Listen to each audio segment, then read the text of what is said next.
10:31 p.m., a tornado-producing storm was located near Farmville, moving north at 35 miles per hour.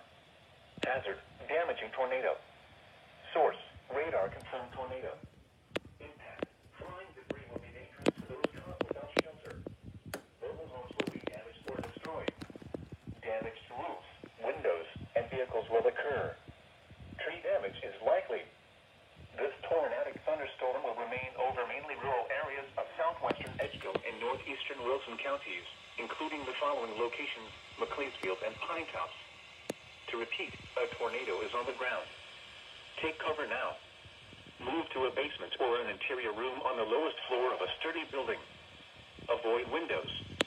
If you are outdoors, in a mobile home, or in a vehicle, move to the closest substantial shelter and protect yourself from flying debris. Repeating, a tornado warning has been issued until 1 p.m. for the